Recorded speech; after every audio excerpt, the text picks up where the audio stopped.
way to my grandma's house about 4 years ago, and this big flash of light in the sky appeared with all different colors coming down from it, and it was like it was going to land right in front of us. And it never did. It just shot up in the air all of a sudden really fast, and it was right before Christmas time. And my mom and everyone else saw it, and we really thought it was neat. We noticed a very bright star-like object raised behind the rim of the forest. It was rising slowly at an angle in our direction.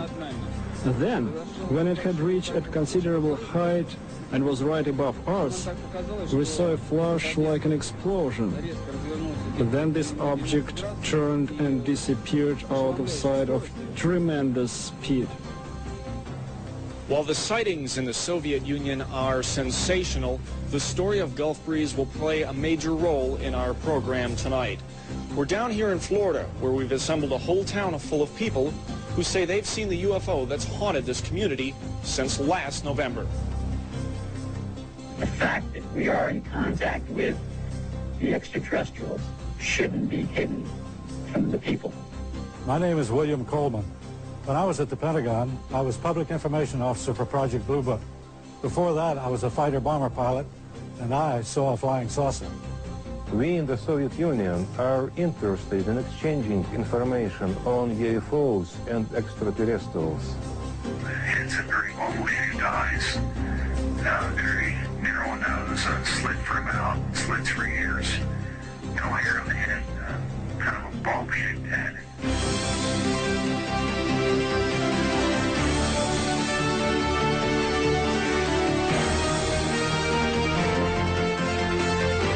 Tonight, for the first time in history, men and women from all over the world come together via satellite to share their experiences about unidentified flying objects. Live from the nation's capital, Washington, D.C., LBS presents, in association with Seligman Productions, UFO Cover Up, live.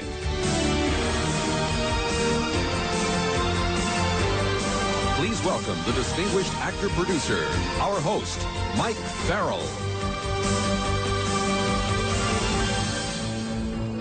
Good evening. What do a colonel in the United States Air Force, a waiter in the Soviet Union, a teacher in California, and a former United States president have in common? Well, they all claim to have witnessed unidentified flying objects in the skies. What we're dealing with tonight is a subject of universal interest. Whatever your view, in the next 2 hours you'll hear claims and counterclaims. You'll hear some astounding, perhaps disturbing things which, if true, could have far-reaching implications in our lives. As is so often the case in complex questions, it comes down to our assessment of the credibility of the individual. So in this show, you can take part by giving your opinion as to that credibility. You'll also have the opportunity to report your own experience. Do saucers and ETs exist? Does your government know about them? If so, are they covering it up? Why? Well, let's find out more. A recent Gallup poll discovered that only 1/3 of the American public denied the existence of unidentified flying objects. UFO encounters are categorized into 4 groups.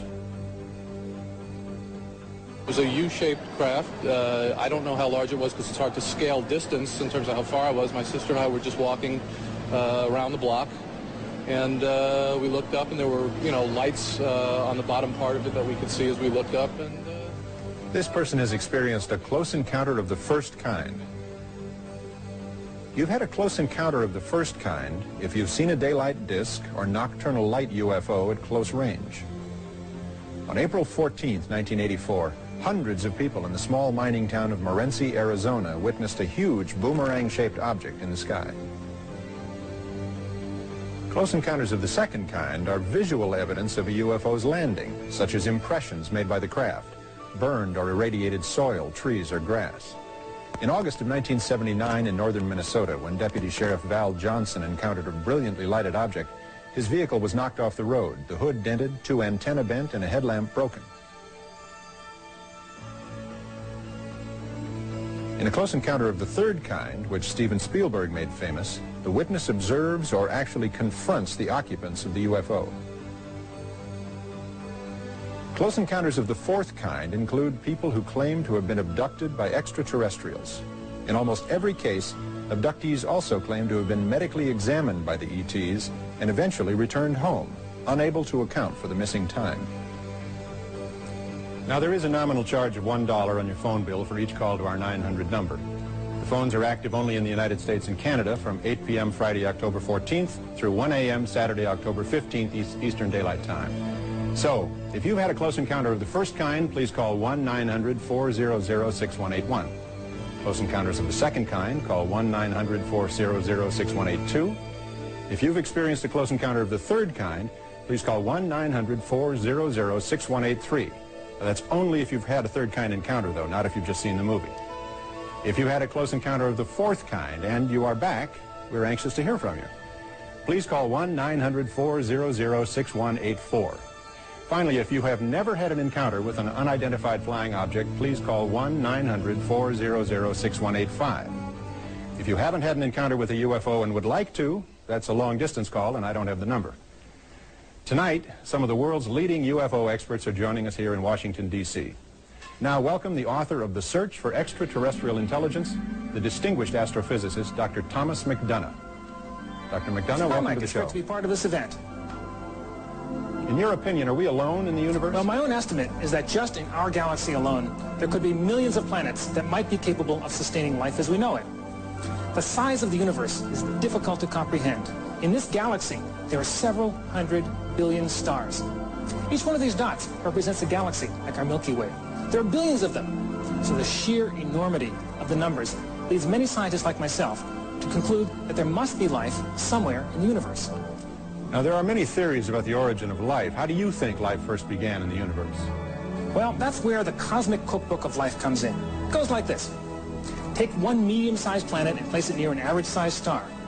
Don't put it too close to the fire or it will burn, not too far away or it will freeze. Add water, ammonia, methane gas, and electricity in the form of lightning to get things going. Stir and wait patiently. But you'll have to be very patient. It might take several hundred million years. But sooner or later, we think that some of those molecules will make bigger ones, and the bigger ones will make even bigger ones, and then reproduction will begin, and life is born. But perhaps the most important lesson we've learned about life here on Earth is that it is incredibly adaptable. From prehistoric times until today, from the depths of the ocean to the driest deserts, to the freezing cold at the highest mountain peaks, life forms on Earth are thriving. The reason I believe life probably exists elsewhere is the widespread availability of the ingredients in the cosmic cookbook of life. So if extraterrestrials exist and are visiting us, then how do they get from there to here? One possibility is that in space you could accelerate until you were very close to the speed of light.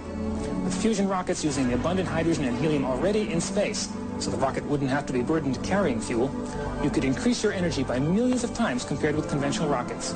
So, within our lifetime, even with our primitive technology, according to scientists Robert Bussard, Robert Forward, and Stanton Friedman, round trips to nearby stars could very well be feasible. We are close to being able to get from here to there. Thank you, Dr. Tom McDonough. Stay with us. Bill Moore and Jamie Chandere introduce us to their government informants, codenamed Falcon and Condor. To protect their identities, they were photographed in shadow with their voices disguised. Stay with UFO Cover Up Live and find out why Project Blue Book was classified top secret when we come back after this.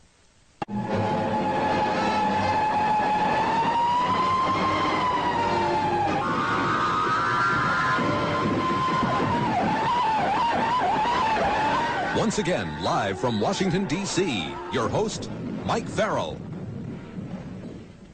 With all the UFO sightings reported over the years in America, the logical question is, if they really exist, why don't they visit the White House? And then there they were, all of a sudden, on July 26, 1952. The Air Force tried and failed to intercept up to a dozen UFOs in the sky over the White House. The press conference 2 days later became the largest media event since the end of World War II. We can say that the recent sightings are in no way connected with any secret development by any agency of the United States. With all due respect to the Air Force, I believe that some of them will prove to be of interplanetary origin. In my position in the Research and Development Organization of the Bureau of Aeronautics and of the Navy Department, I am thoroughly familiar with both our aircraft and our guided missiles programs and can state without reservation that the Navy has no saucer-shaped aircraft or missile in any of these programs. Headlines around the country aroused so much attention that the Air Force formed an official investigative unit, Project Blue Book. With me now are two retired Air Force colonels who were actively involved in that inquiry. Colonel Robert Friend, who headed up Project Blue Book for 5 years, and Colonel William Coleman, a former Air Force squadron commander who was Pentagon spokesman and chief of public information for the Air Force. Colonel Friend, Colonel Coleman, welcome. Gentlemen, has the Air Force been involved with UFOs before the White House incident? During World War II, our pilots saw what were called gremlins and Foo Fighters. These were fireballs that appeared to fly along with our aircraft. We were concerned that these so-called Foo Fighters or fireballs might be foreign weapons that could threaten our national security. And did the Air Force ever try to chase a UFO? Yes, in fact, in 1948, one of our pilots crashed in pursuit of a UFO. The story made headlines all over the world. As I understand it, that crash added impetus to the conclusion that UFOs were extraterrestrial visitors. That's true, but the Air Force rejected the conclusion on the grounds of insufficient evidence. Even the name of the project was changed from Sign to Grudge during that period to preclude this unhealthy association. However, by the time Blue Book was involved, we started running into trouble. Hearings and inquiries regarding the way in which we were performing UFO investigations, in every instance, the Congress of the United States concurred in the way in which we conducted these projects. However, we were not disappointed with the 1969 decision to discontinue Project Blue Book. Out of the 12,000 reported UFO sightings, only 700 remained unexplained. Of that remainder, 100 of them really worried us. Why was that? Because these 100 sightings involved the two criteria that defined a worrisome phenomenon: high strangeness and high credibility, meaning that highly credible multiple witnesses, like military airline pilots, see something they've never seen before. Have either of you ever seen a UFO? Yes, it was 1955, and I was a squadron commander at the time. We were flying a B-25 over Alabama when we spotted a strange silvery object some 25,000 feet above us, heading in the same direction. Since we were overtaking it, I changed course and eventually got within 1/8 of a mile of it, literally right on top of the thing. So you must have gotten a fairly good look at it. We certainly did. The whole crew. It was wingless, a disc some 70 feet in diameter, 15 feet thick at the center, your average run-of-the-mill flying saucer. Well, what happened then? It performed an astonishing maneuver. 1 second it was there, the next it was gone. But we chased it and caught sight of it again. It was skimming over a farmer's field, kicking up vortexes of red dust as it flew. We closed in on it from behind the trees, but it vanished. Did you make a report of this incident? We all wrote up reports. I was later debriefed by an intelligence officer. And years later, when I was on Project Blue Book, I tried to find my report. It was not in the files. Not in the files. Now, you say you saw this object at point-blank range. Could it have been a balloon or an experimental aircraft? Absolutely not. It displayed a level of technology far beyond anything I had seen on the Earth then and now. With this advanced level of technology, were you ever concerned that the object could be a threat to national security? No, not necessarily a threat to our national security, but I was uneasy about these UFOs because they were able to accomplish aerial feats that we couldn't. The apparent capability of these objects could possibly represent a threat to our national security. What's become of Project Blue Book? That's it, Mike. It was canceled in 1969 and will not be reactivated. Well, Colonel Coleman, Colonel Friend, thank you both. And while we're on the subject of Blue Book, let's hear another view from a scientist currently working for the government. Now, because he has insisted on anonymity, both his appearance and his voice have been altered, but his credentials have been thoroughly researched by the investigative team of Bill Moore and Jamie Chandray. They've given him the code name Condor. Project Blue Book was just a very low-level effort by the Air Force to collect information on sightings. It had a very minimal staff of one officer, an NCO, a secretary, and a scientist. The interesting, most exciting reports that came into Blue Book were often siphoned off by what they call moles within the organization. Those reports were pulled out of the files and never returned and just simply sent forward. The whole effort, as far as Blue Book was concerned, was that they tried every way they could to simply dismiss and explain away sightings. They certainly didn't want unknowns. You'd have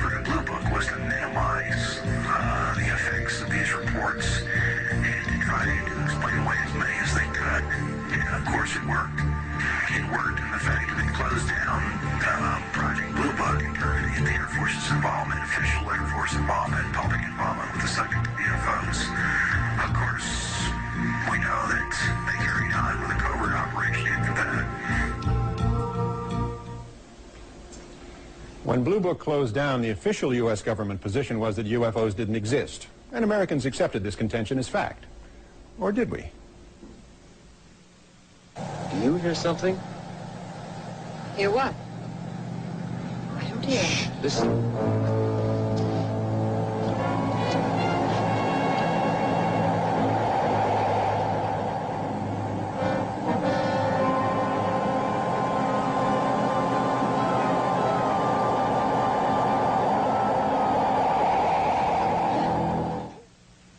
Subsequent reports were discredited, relegated to the tabloids at the supermarket checkout counter. After Blue Book's final report, anyone who claimed to see a UFO was considered some kind of nut. It was a saucer. We saw it. We heard it, both of us. What more do we need to know?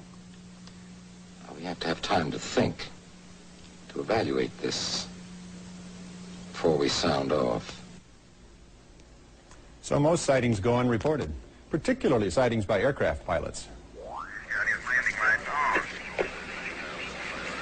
Could be a satellite. Aries 31, I have the primary target now in your 10 o'clock position, 5 miles off. I've never seen one like that. The traffic is proceeding northeastbound, no altitude readout. Roger, Senator. It's going to be a problem now. He's at about 1,500 feet below me. Wait a second. Stand by one.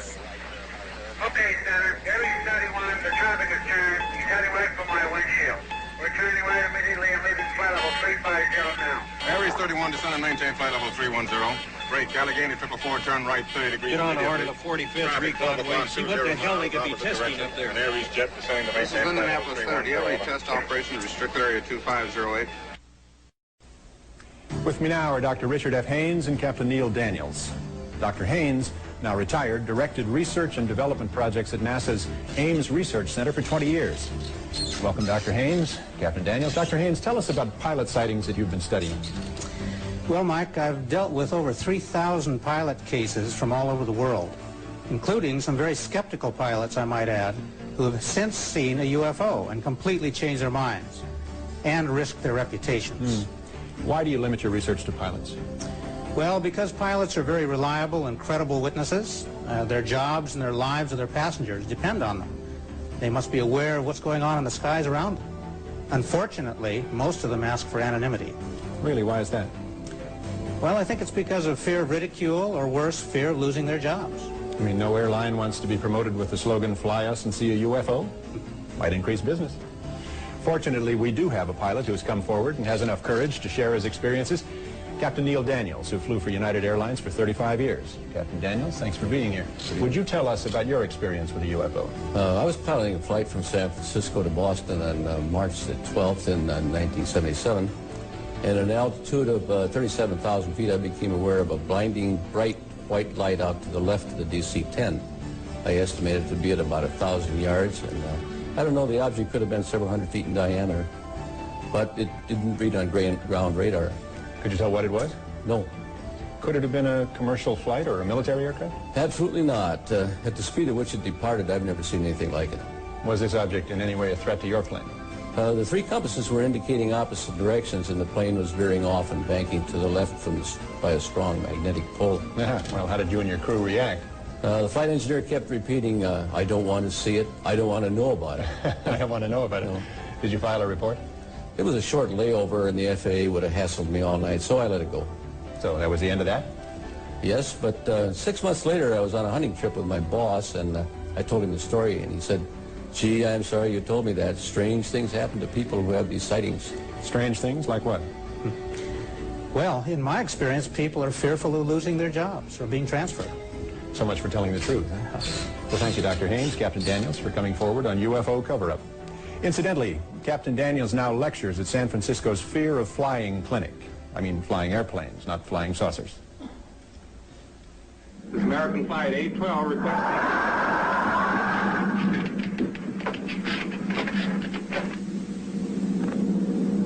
Holy mackerel. Burbank Tower to American Flight 812. Are you in trouble? Trouble? Take a look for yourself. World. That's nothing from this world. Coming up, a startling report live from Moscow. Not only did the pilot and the crew see that UFO, but also many of the passengers of the plane. UFO sightings are happening all over the world. Through the Freedom of Information Act, we've obtained a report from Iran. On September 18, 1976, the Imperial Iranian Air Force reported flying objects so bright they illuminated the ground below. Alarmed citizens all over Tehran telephoned authorities with similar sightings. Simultaneous reports came from the Iranian Air Force, tower personnel, and ground radar. U.S. military intelligence forwarded reports to the Defense Intelligence Agency. As far as we've been able to ascertain, DIA did nothing with these reports. Guatemala, Central America. Camera crews were poised to film a car commercial. Suddenly, the cameraman was distracted by lights in the sky. And now, from Manitoba, Canada, an eyewitness account. Welcome, Mr. Robert Barry, an independent researcher and investigator from York, Pennsylvania. Bob, tell us about the sighting near Winnipeg, Manitoba. We're watching as this UFO moves across the screen 3 times at normal speed. Then the same movement once in very slow motion, 1/40th the normal speed. Now here's another sighting of the same object, also witnessed by the whole town of Carmen, Manitoba, who turned out for the incredible light show. Now, as we slow the film down, watch as the UFO jumps from the right side of the screen to the top of the screen and lights up the whole sky. The UFO is calculated to have been traveling faster than 30,000 miles an hour. That's very impressive. In fact, it did appear to light up the whole sky. Now, live by satellite to Moscow for the first UFO glasnost in television history. Please welcome, from the Soviet news agency TASS, our journalist and UFO investigator, who has researched many encounters with UFOs in the Soviet Union, Mr. Sergei Bulantsov. Welcome, Sergei. Sergei, can you hear me? We don't seem to be getting through. I've been listening to the show, Michael. It's really very exciting. I am very pleased to be a part of it. Thank you, sir. Tell me, what are the most impressive recent UFO reports in the USSR? In 1984, a Tupolev aircraft flying from Tbilisi to Tallinn encountered a UFO at 4:10 a.m. Can you tell me who witnessed the event? First the pilot noticed a bright beam of light shoot down to the ground. Everything on the ground, road and houses, were totally illuminated by this illustration. Were totally illuminated by a beam of light. The beam of light was redirected onto the airplane, and the crew saw a blinding white point of light surrounded by concentric colored circles. Yes, I'm told that that indicates the presence of a very strong magnetic field. What happened next? The white point of light swept down to the plane, leaving a green cloud, and began to swing from left to right, up and down once again. Finally, it flew alongside the airplane, and as if it was an escort, the passengers of the plane also saw this UFO. And after landing in Tallinn, Estonia, the crew was told that this UFO had been also seen on the radar screen. The common denominator in these sightings seems to be some sort of light phenomenon. In March 1981 in Yaroslavl, some 200 kilometers from Moscow, north of Moscow, 2 witnesses, Vitaly, 23, and Alexander, 32, saw something really very strange in the park. That was an egg-shaped object lying on the ground just 6 or maybe 7 meters from them. The object was bluish, about 5 meters in diameter and 2 or 3 meters high. Suddenly the object moved and began to open like a flower. Alexander saw two human-like beings of European type, but very tall, more than 2 meters, close to 7 feet. They grew up from the center of the object and approached Alexander. He said both beings were radiating some kind of rose-colored light. Their heads were clear, but the rest of their bodies seemed out of focus. And then a very strange telepathic conversation took place. They said, "Don't be afraid, we won't hurt you." In the movie here, The Close Encounters of the Third Kind, the extraterrestrials communicate with us through some sort of language of music, much as you suggested they talked to Alexander. What happened next? Both human-like beings entered the flower. It closed and disappeared. What about the other man? What was he doing during this time?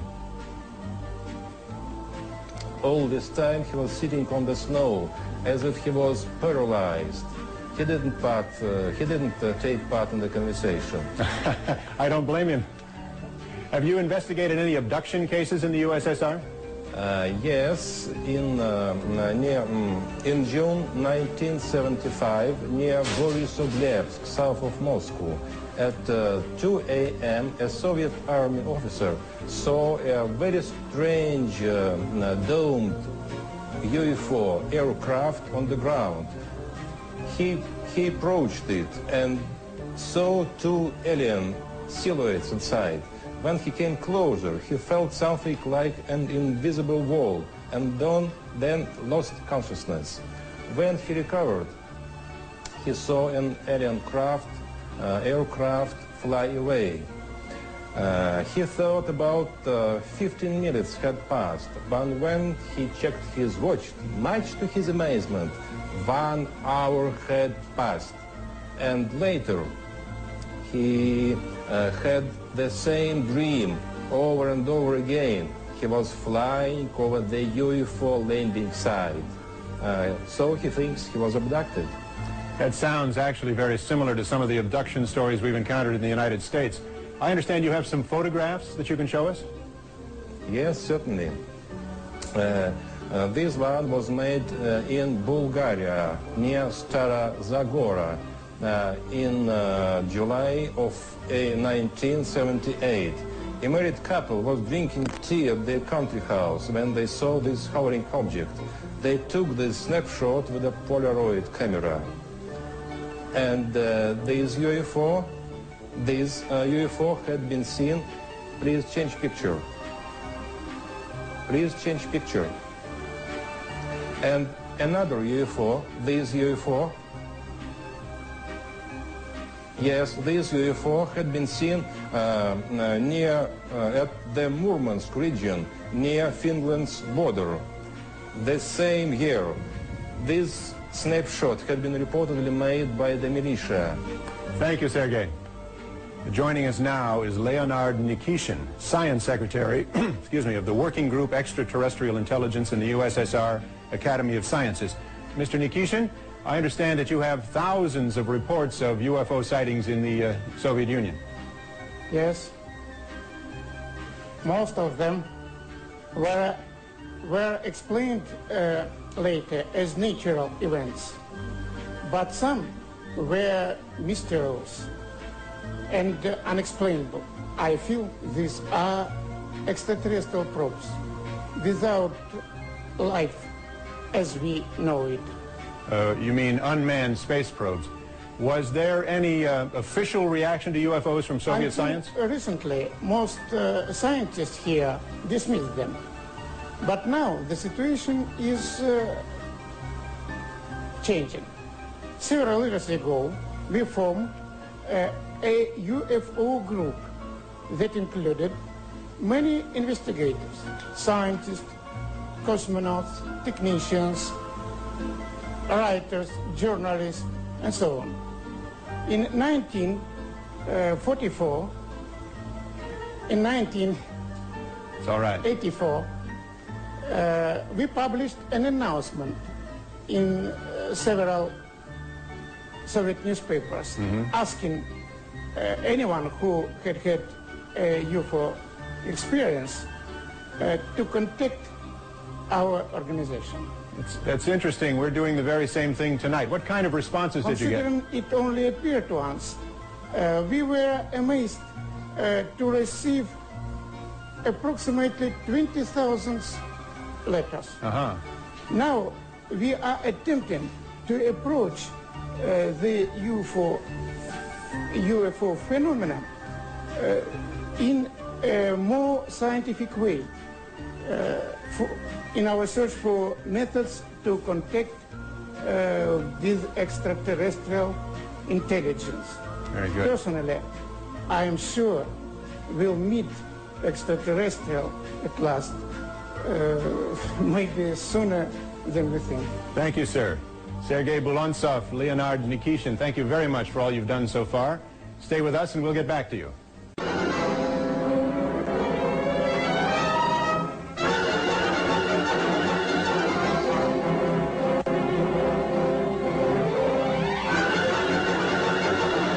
Now, back to Washington, D.C. live and Mike Farrell. In the 1950s, America went UFO crazy. Waves of sightings were often followed by waves of hoaxes. Pranksters were busy airbrushing negatives and doing photographic cut and paste jobs. They even tossed saucepans in front of the camera and dangled hubcaps in the air. Obviously, they were just out to get publicity. George Adamski claimed direct contact with blonde-haired aliens who took him to the moon and Venus, where, he said, he took these photographs.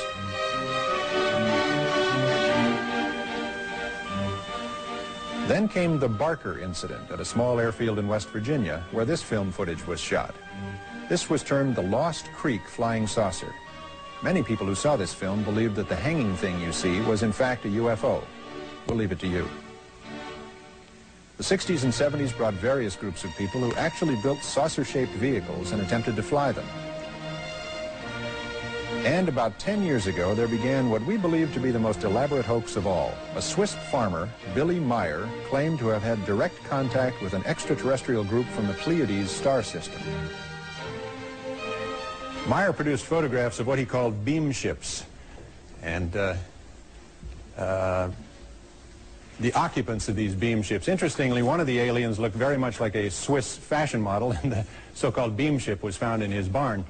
Now, Billy Meyer's beam ships may have been obvious hoax, but thousands of UFO sightings from all over the world are not so easily explained away. Joining me now from the suburbs of New York City are Robert Pozzoli, a computer systems executive, and his wife, Lori. I'm glad you could be with us tonight. Thank you, and nice to be here. Tell us what happened to you 4 years ago. Local residents around our town of Brewster, New York, reported seeing UFOs. More than 9,000 reports came in and were always the same. Noiseless, hovering, boomerang-shaped objects approximately 150 feet from wingtip to wingtip. When we spotted it, I had my video camera and we quickly started shooting the footage you'll see. I think your comments on the tape are especially interesting. Let's look at it now. Oh, good God. What do you think? I don't know. Not quite. I'm going to tell you something, honey. I don't know what the hell it is.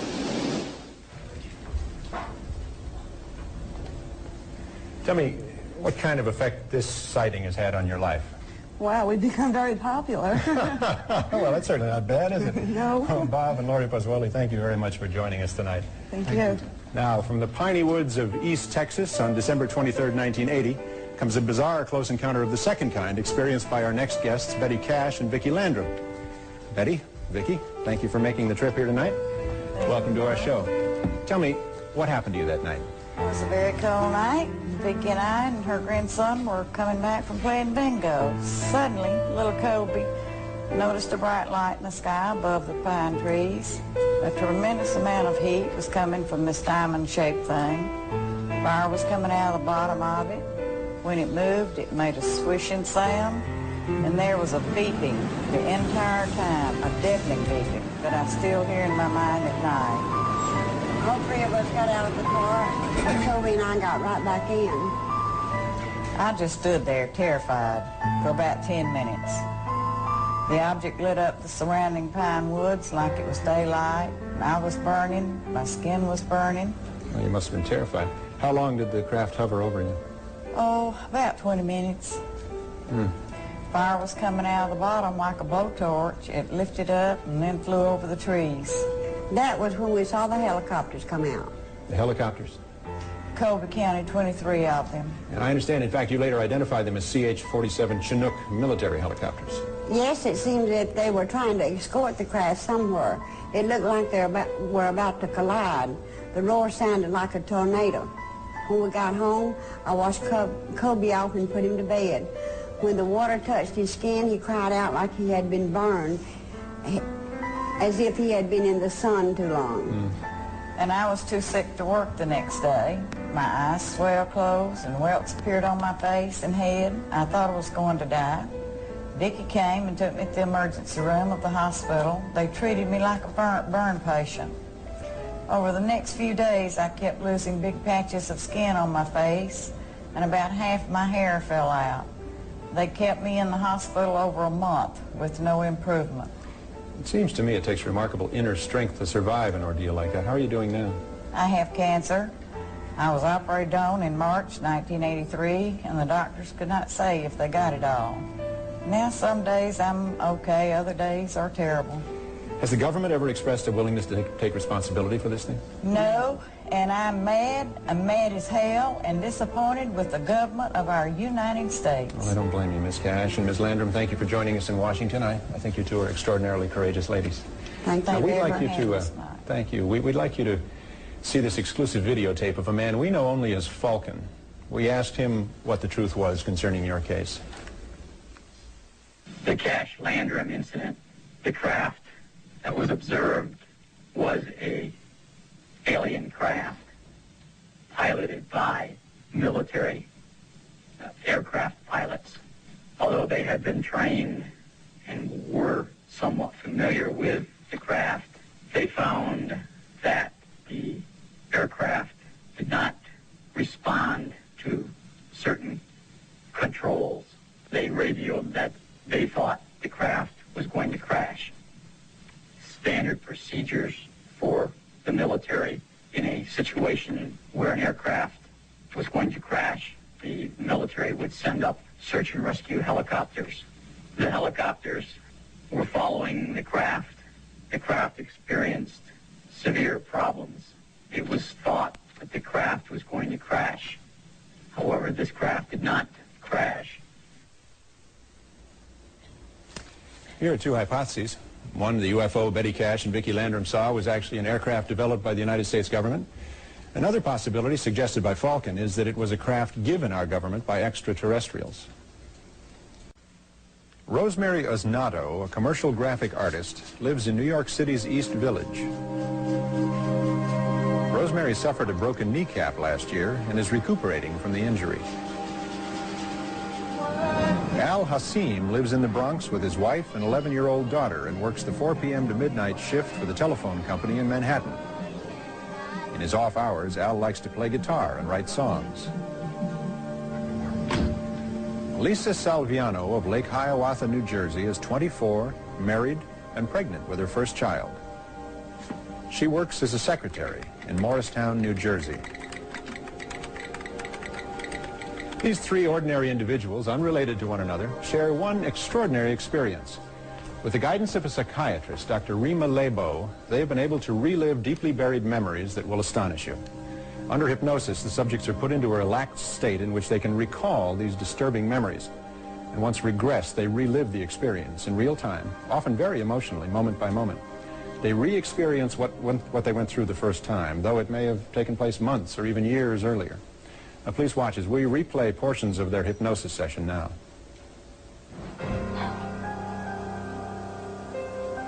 I could see the lights in the city, and there was this light coming over my head. Very bright, very intense light, very sharp, heavy. It was coming straight down.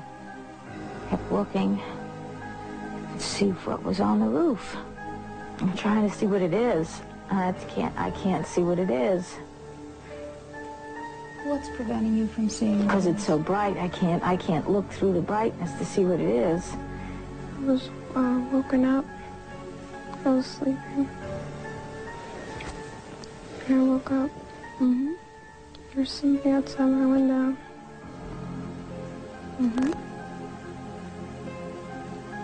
They wanted me to go out. And I didn't know how I would get out there because the window was there. But when I thought that, all of a sudden I started to move up and out. And I went through the window. And I thought that was so neat. Can you feel your feet on the floor and walking in the regular way? No. Oh. It doesn't seem like I walk because it seems like I don't see anything like when you walk, you can see like things going up and down when you walk. This is smooth. When you get to the end of this walk, where are you? Some kind of control or something. What makes it look like some kind of control room? Because of this, it's like a big console in there. I think there was a table in the room. Table in the room? Like an eating table? Oh, what kind of table? Like a doctor's office. They make me lie on it. Lie down on the table? You're lying on your tummy? On my back. On your back. When you're lying there, are you alone? No, they're all over. They're all over. Does anybody touch you? I think they do, yeah. Where do they touch you? I think like my arms and legs. Are you alone? No, they're all over. How many of them are there around the table? At least 4 or 5. And are they all doing something, or are they all watching? No, they're watching too. How many of them are actually doing something? 1. They're so ugly. What makes them so ugly? They look mean. What makes them look mean? They don't smile. They don't smile. God, he's ugly. That is an ugly thing. Very ugly. His head looks so pathetic. His heads, they just don't look right. Their heads don't look right. They look distorted and very sickly. It's, the skull looks pointed in the front and larger in the back. He looks like a big insect. What makes him look like a big insect? The shape of his head. Tell me about the shape of his head. It looks like a football. His eyes are very black, slanted, and sort of wrinkled around the edges, around the eyes, are sort of like lizard eyes in a way. Big black eyes. Big black eyes. Do they have pupils? Whole eyes black. What color eyes does he have? They look like they're black. With us now is the noted psychiatrist Dr. Rima Lebeau and the best-selling author and researcher Bud Hopkins. Dr. Lebeau. Bud is the author of 2 books, Intruders and Missing Time, a documented study of abductions. Thank you both for coming to Washington to see us. Dr. Lebeau, you've done studies of UFO abductees who have been hypnotically regressed. Can you tell us about it? Psychiatrists are trained to recognize emotional trauma and to treat it, not to evaluate whether aliens exist. Many of these patients are sensitive, sane people who have in common only the belief that they've been abducted, and they're frightened by what happened to them. They don't want fame, money, or publicity, only relief, from hidden, painful memories.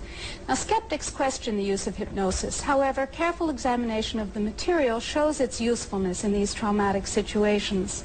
They also say that abduction reports are the products of overly rich fantasy lives. If that were the case, the reports should be as diverse as people's dreams. Instead, we find striking similarities in accounts from all kinds of people, from all walks of life. Post-traumatic stress disorder does not occur unless there has been external trauma, like that some Vietnam vets and assault victims or rape victims experience. But many abductees show the serious and disabling effects of helplessness and violation.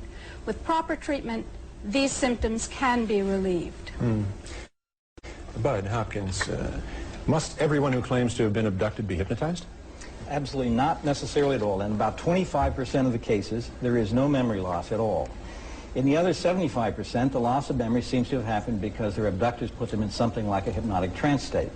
I see. So a counter trance is helpful to get them to remember the abduction experience. But what makes reports of abduction believable? Essentially the commonalities of these accounts, a cluster of similar recollections in cases that I've had from all over the world, all the continents of the world. And I've studied hundreds of cases. People notice a period of missing time which they cannot explain. There's a lot of fear and terror, sometimes about a remembered place. There are strange lights that they describe in a similar way. The descriptions of the craft's interior, the craft's occupants are described in extraordinarily similar ways. They also describe the medical procedures that occur in very, very much the same way. And the most interesting thing, and the sad thing of all perhaps, is that these abductors are not interested in communicating with our minds, but they're interested in the physical state of our bodies. Thank you, Bud Hopkins and Dr. Rima Lebeau.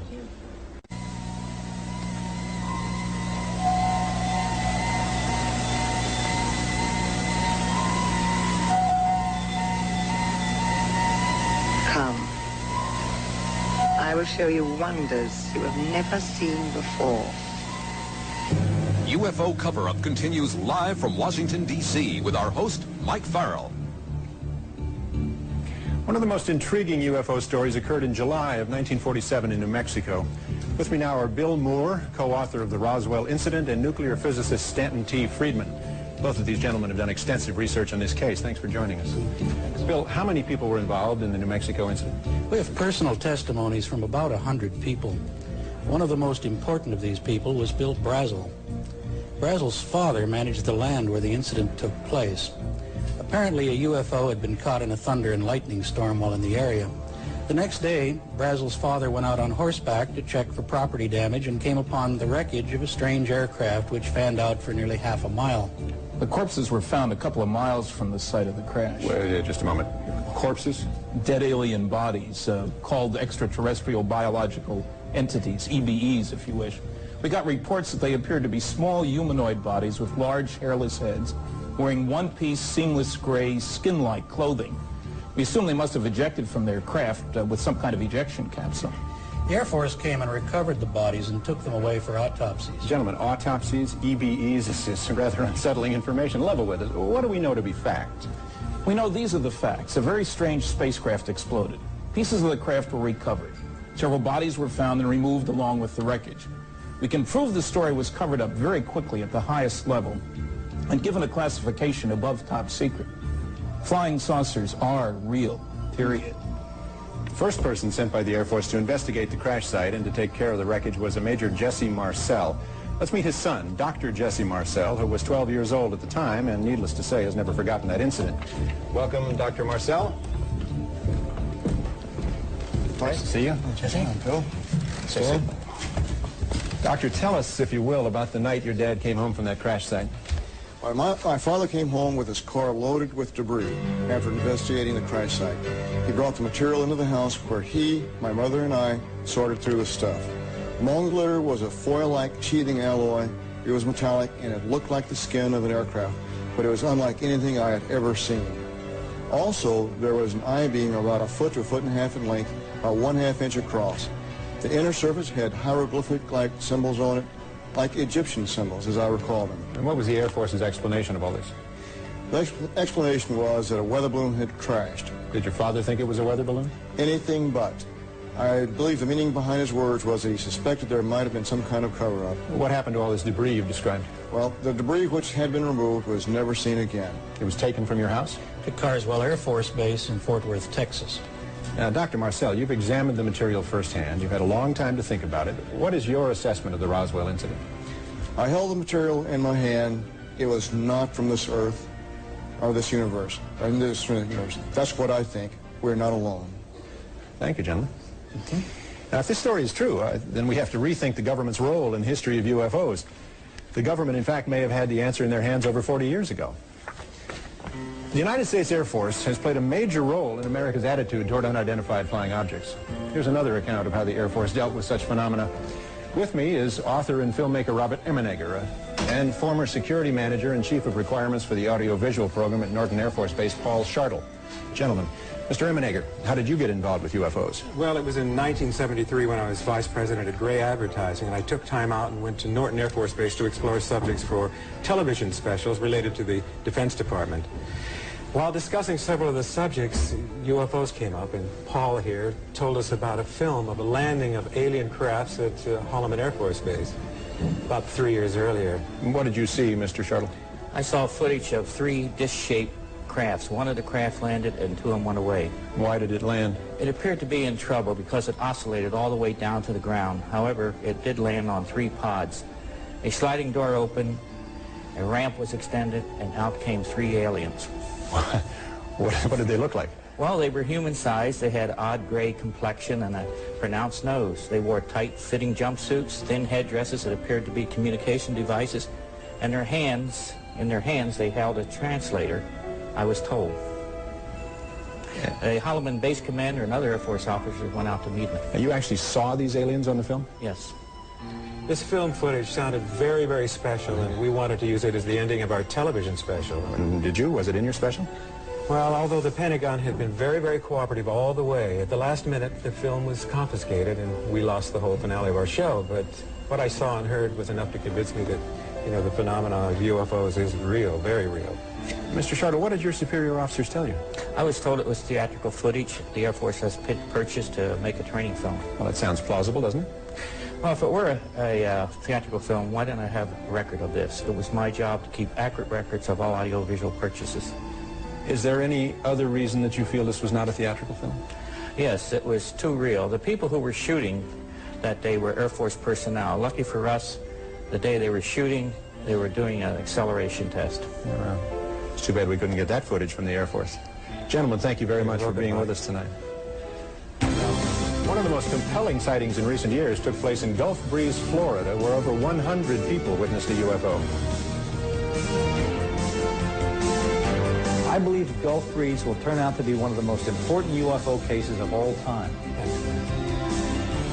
Hello, Gulf Breeze.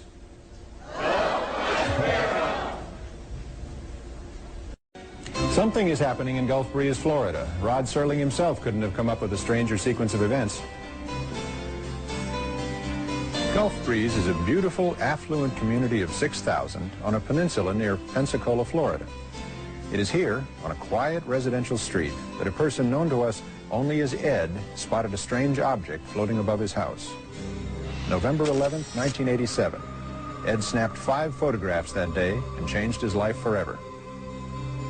Over the next 7 months, he saw the object several times, shooting another 36 pictures with 3 different cameras.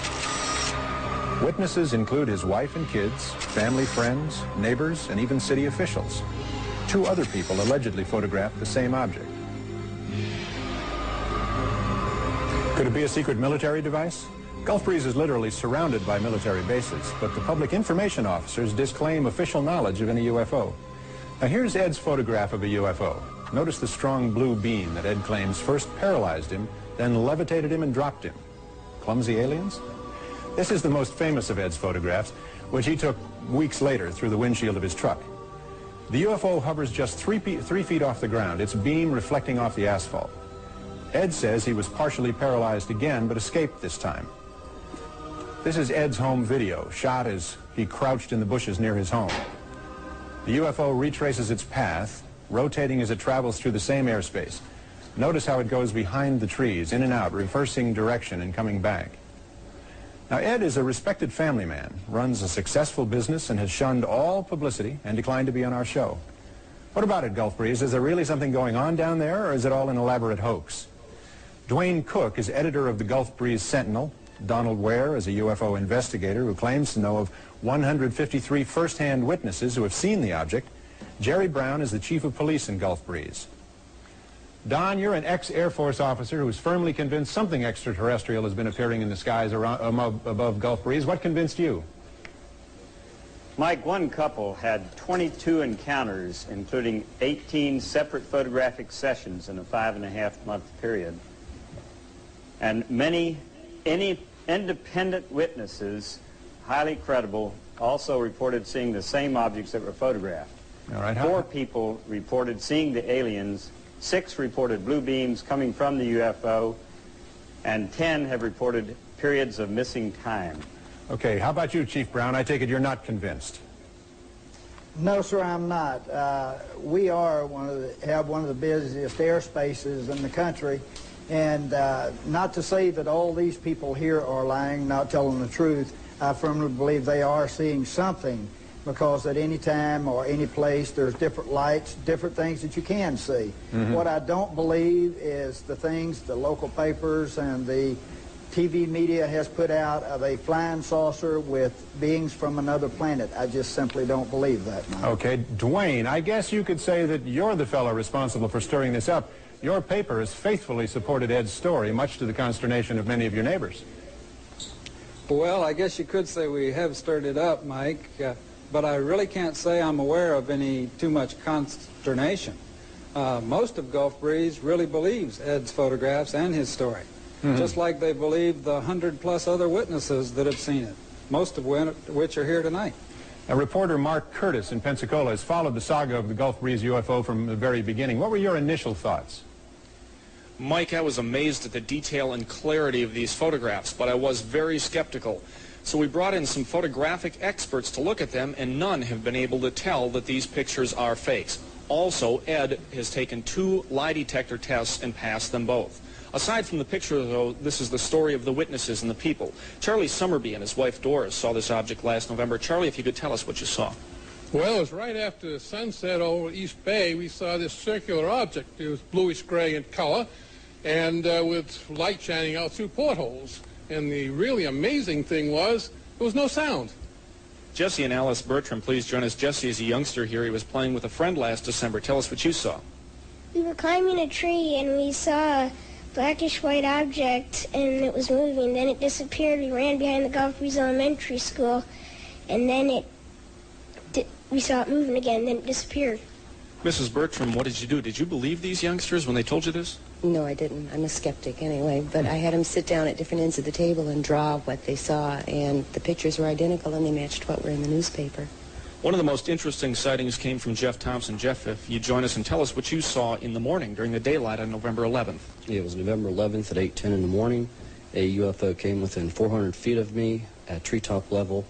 I noticed 2 military jets were following it about 2 air miles. The UFO shot up at a 45-degree angle and waited for the jets to approach a little closer, and then in an instant it just shot straight up. What happened to the jets, and are you sure they're military jets? Yeah, they're military jets, I believe, out of Eglin, because around here we just have the red and white Navy training jets, and they just, the military jets just kind of curved over the bay and went on back towards Eglin.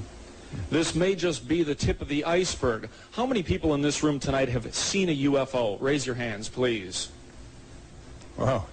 There you have it, Washington. Okay, well, you keep watching Gulf Breeze because you'll find this next thing interesting.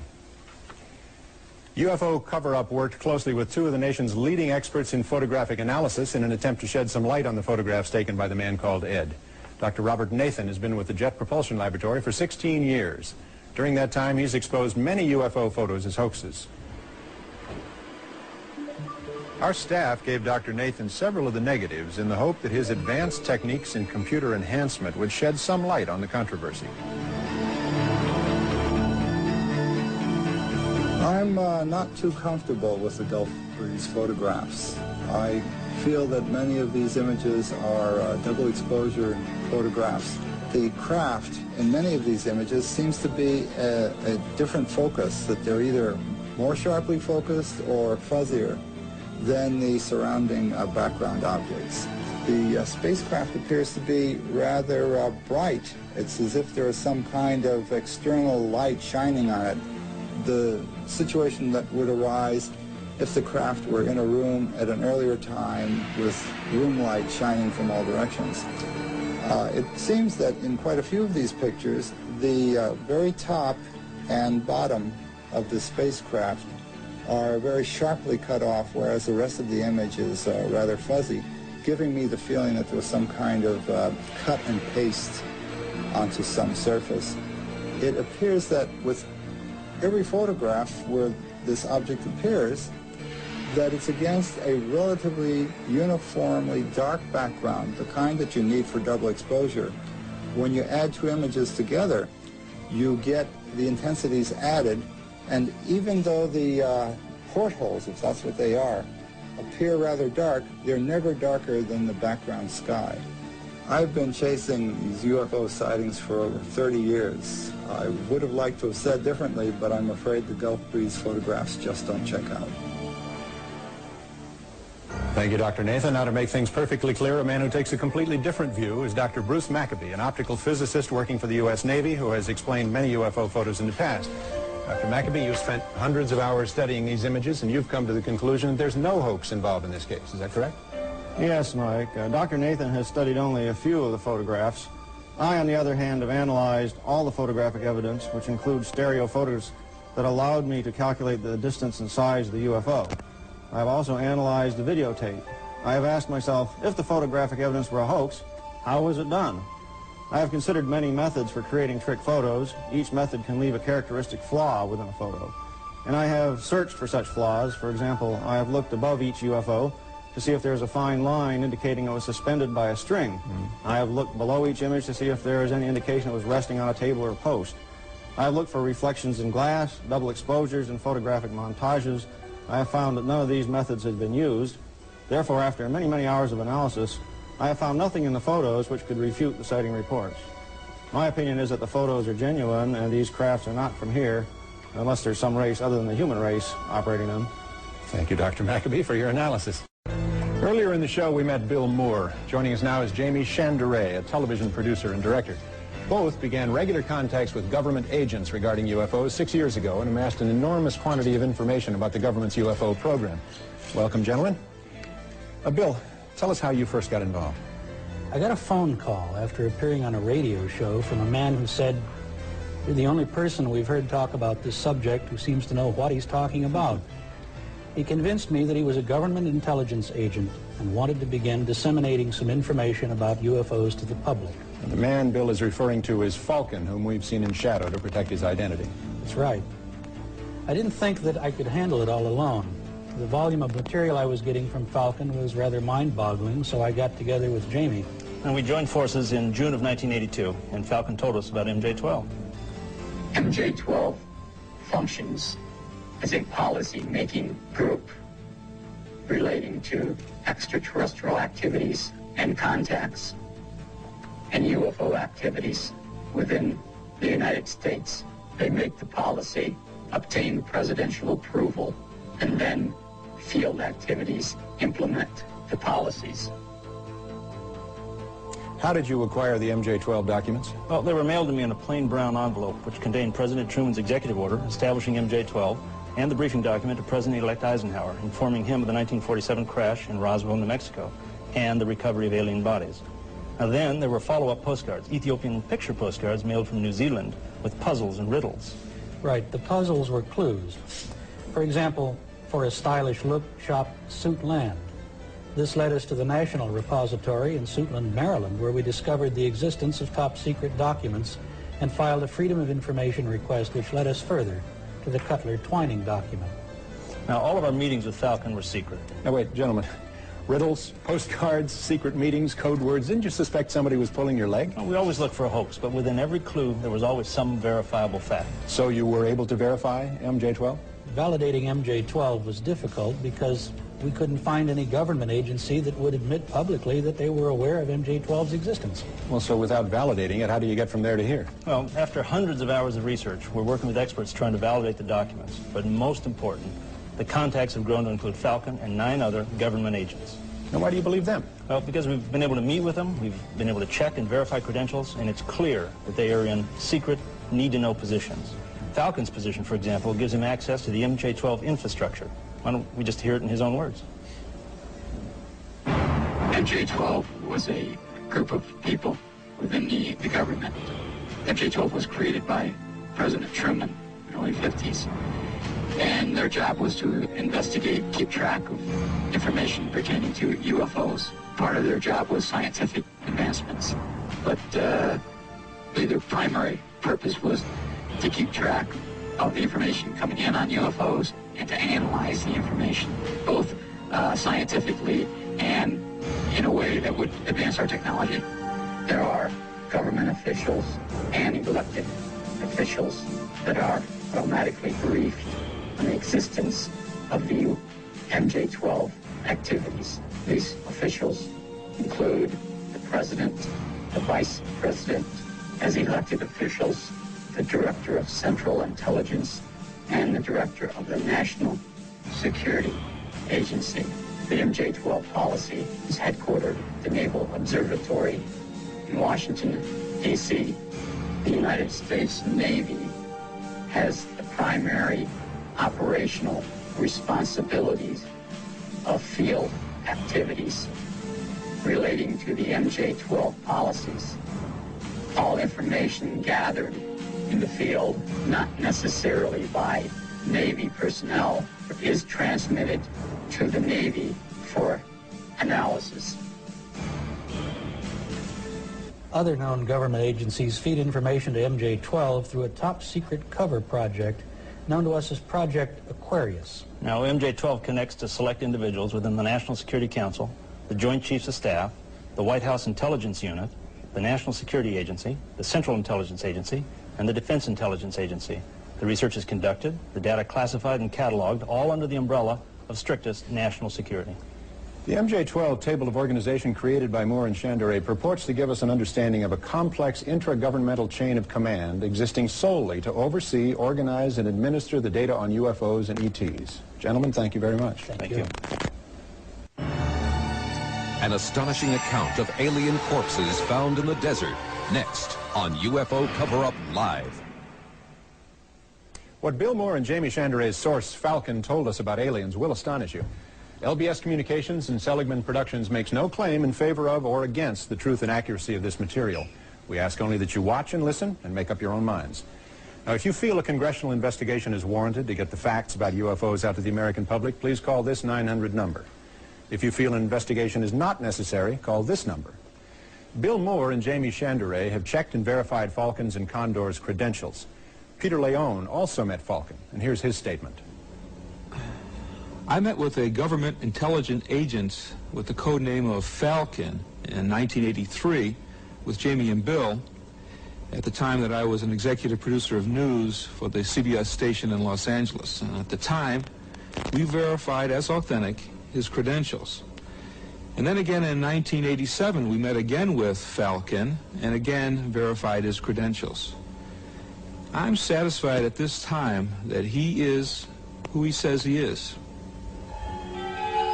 The fact that I've proven my identity to you, showed you my credentials, and verified my existence within the intelligence community. You also have some of my colleagues who have verified the same information. We asked Falcon where he found out so much about extraterrestrial biological entities, or EBEs.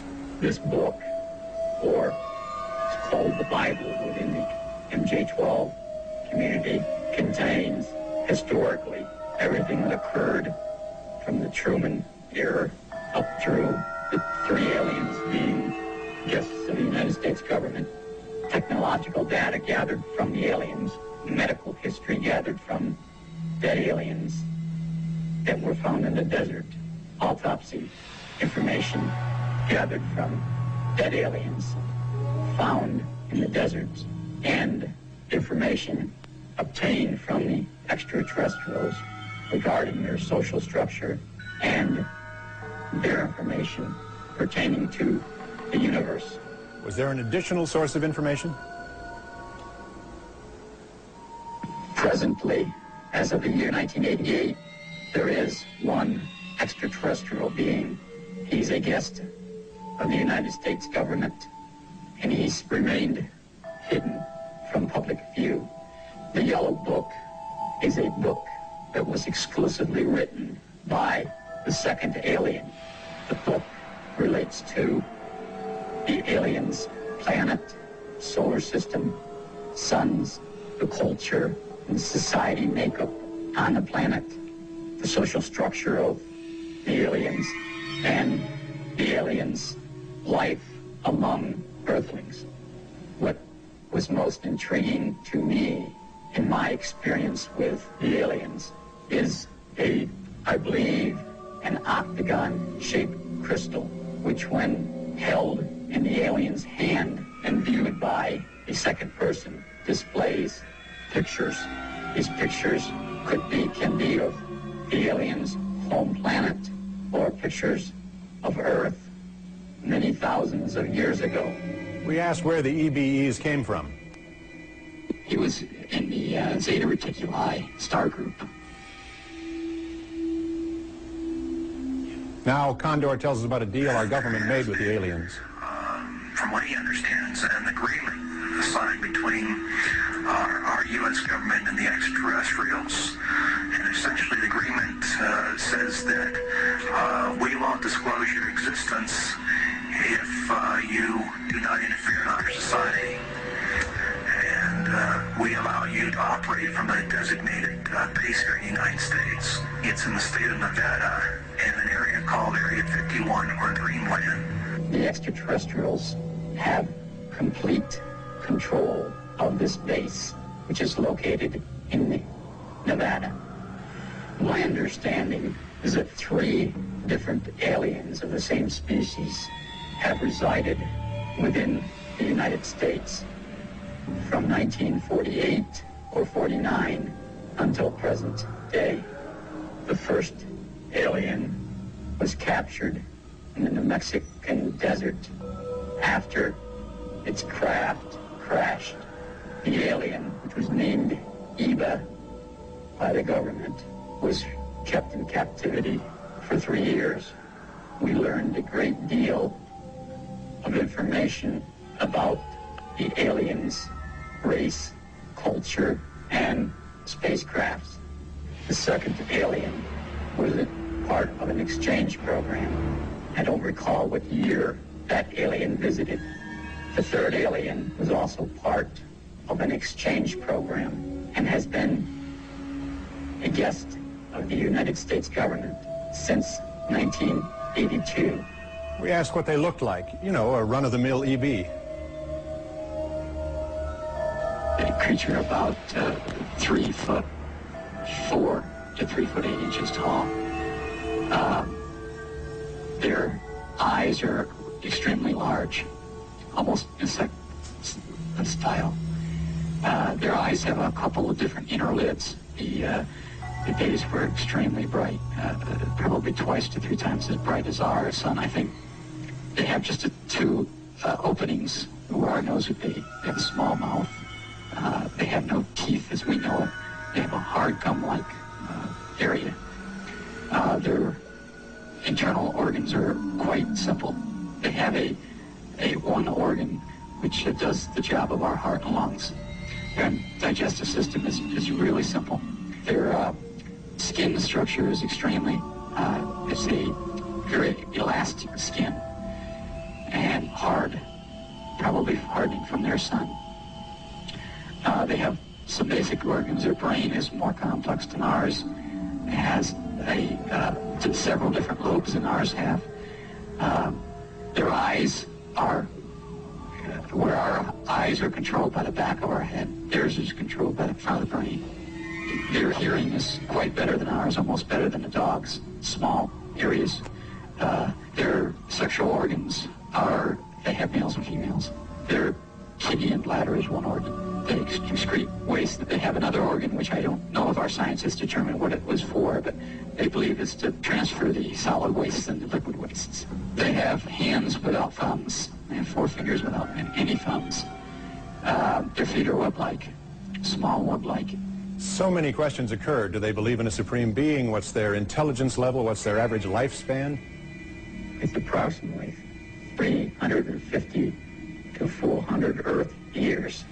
It's my understanding that the aliens have an IQ of over 200. They have a religion, but it's a universal religion. They believe in the universe as a supreme being.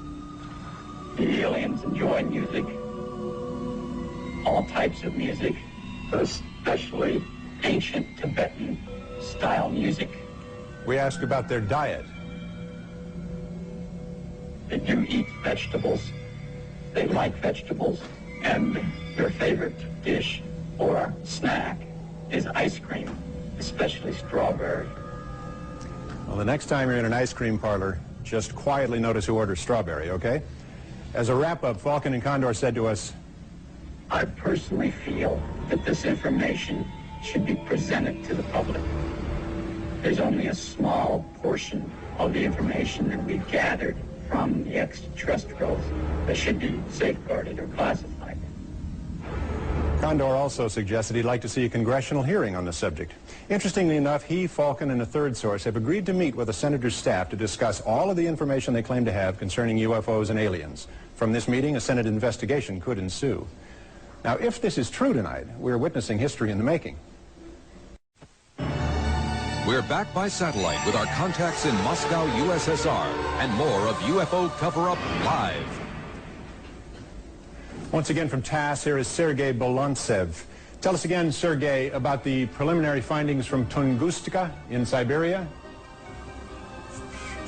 Are you on the line, Sergei? The Tunguska explosion, which occurred in 1908, still attracts a tremendous amount of public attention. I traveled twice to the site of the explosion. It is in a very remote, very distant part of Siberia. And according to some recent findings, the most astonishing fact about Tunguska explosion is that actually there were two objects, I would say two UFOs. The first one had been seen early in the morning at approximately 8 a.m. and it exploded over the Tunguska forest. And the second one had been seen in the afternoon. One can get the impression that the second object was looking for the first one. Yes. And Mike, by the way, why shouldn't we arrange a joint Soviet-American expedition to the site of the explosion? I think that's a terrific idea, Sergei. I'm sure there are many Americans who would like to join us. We'll talk further. Now, we're looking forward to the final reports from this latest expedition to Siberia. Thanks for the news flash, Sergei Bolantsev, and thanks for opening a new channel of communication between the U.S. and the USSR. Now, we've invited three people who are highly skeptical of UFO phenomena. We would like them to give you their point of view. Let's meet them. First, David Williamson, a 30-year veteran NASA senior staff member who is well known as the UFO point person at the National Aeronautics and Space Administration. James Oberg, who has written many books and articles about space and UFOs and lectures widely on related topics. And finally, Dr. Herbert Spiegel, who heads the Columbia College of Physicians and Surgeons postgraduate program is in hypnosis and is the author of the book Trance and Treatment, The Clinical Uses of Hypnosis. Gentlemen, thank you for being here. Dr. Spiegel, you're the expert in hypnosis. What do you think of the technique of hypnotic regression? Well, the hypnosis is accurately regarded as controlled imagination, which includes misperceptions as well. Now, what you can do with hypnosis is to intensify the memories that we have, but that also includes our inner feelings as well as our memories with the original distortions in the first place. But hypnosis does not at all enhance the accuracy of the original perception in the first place. Does not? Does not. The question of commonalities, does that mean anything? It's simply because we know that in our forensic work that too many misperceptions occur in the first place. I see. And if you now intensify it with the vivid recall of hypnosis, then all you do is exaggerating what you already started off with as a misperception. All right, sir. Mr. Williamson, what does NASA's point man on UFOs have to say in response to the material you've seen? Sort of interesting. The official NASA position has been for 11 years that we will analyze legitimate materials physically available to us, given us quick claims so that we can cut it apart and so forth. In those 11 years, we haven't had any physical evidence. What you're dealing with here seems to be a phenomenon, very real, since Ezekiel all the way to Florida. Yes. But it is not a physical phenomenon that you can measure, that you can put your hands on, that you can bring to the laboratory. I don't know what it is. It's obviously real. You can have some hoaxes, quite a lot of hoaxes, as you saw tonight. But you also have a lot of people who know that they have felt something, experienced something. We don't know what it is. Keep an open mind and wait for physical evidence is probably the best scientific advice you can get. In the meantime, look for ways to measure this thing. Very good. Mr. Oberg, what do you think about the evidence you've seen tonight? Well, it's a fascinating material, Mike. The most interesting part is that the material as it was put together left out an awful lot as well. Material within the UFO community itself, with a lot of controversy and skepticism among UFO believers about the MJ-12 material, about Gulf Breeze as an example. I'm glad to see that the Russians were brought into this, because that really underscores what I think is happening in a lot of these reports, which is that people will see and interpret things in the sky as they interpret them, and many times the government doesn't really mind that UFOs are seen as flying saucers. The cases discussed tonight, particularly the first case from the airliner, 1984, at 4:10 a.m., turns out to have been, and it was seen by other people outside of Russia as well, a military rocket test up in the area of Plesetsk, which was a secret space center. This happened so many times in the Soviet Union, they released official scientific reports from the Academy of Sciences claiming that things that people see, which happen to be weapons tests, space weapons tests, for example, are UFOs. So to call them flying saucers and to present that point of view is actually to take part in the cover-up of their true nature, which is in some ways a very ironic feature. Now, in terms of whether or not these are real UFOs, whether or not the MJ-12 stories, which seem to change every time we hear them from Falcon, are true, I'm afraid we don't have a 900 number. But I suggest people go out and buy strawberry ice cream. If it's all gone, maybe the UFO guy will go away. Great. Thank you very much, gentlemen, for being here. Since we went on the air 2 hours ago, calls have been coming in from all over the country claiming to have experienced close encounters with UFOs. Here are the results. Of the people that called in, 20% they said they had never had a UFO experience. Of those who claim to have had a close encounter of the first kind, do I have a number? 66% claim to have had a UFO experience of the close encounter of the first kind. Close encounter of the second kind, 5% make that claim. And 3% claim to have had a close encounter of the third kind. That's perfect. Close encounters of the fourth kind, 6%. Thus far in the program, we've had how many percent of our callers calling for a congressional investigation? 87% saying yes, congressional investigation. No, 13%. Now remember, our telephones are active until 1 a.m., October 15th, Eastern Daylight Time, throughout the United States and Canada, at the nominal charge of $1. All information received from your phone calls will be forwarded to a proper investigational committee, should one be set up, in Congress here in Washington, D.C. Thomas Jefferson said the government must never lie to the people. After all the sightings, observations, and testimonies presented here tonight, we are left with the uneasy question, has our government been lying to us about UFOs? Are extraterrestrials here? Does our government have UFOs hidden away in a warehouse? Or is it just some sort of misunderstanding? Or perhaps, is it all a hoax? A sci-fi fantasy in the minds of overzealous space fans? Could the government of the United States, the citadel of the free world, have covered up the most significant event of the 20th century? Is that logical? You be the judge. What does our future hold? What technological breakthroughs can we expect? Let's look at the last decade. Computers that filled whole rooms now fit in your shirt pocket. Transmitters that once were the size of a bread box are now the size of a bee. Now, let's look at today. Holographic images, CD and optical disc players created by the laser. We can send more information through a single weightless beam like this in 1 second than Edison could send in 5 days through 1,000 tons of copper wire. Suppose someday, instead of pictures, we could transmit the life code that makes you you. Beam your DNA the personal blueprint of your essence to some distant star. Scientific reality? No. Speculation. But speculation can work. We speculated on something besides walking. We came up with the car. We speculated about flying. We went to the moon. But this evening, we're speculating about them, the extraterrestrials, not us. Not our technology, but theirs. Perhaps the future holds this promise for us. Perhaps we're not alone. Good night, and thanks for beaming us into your homes.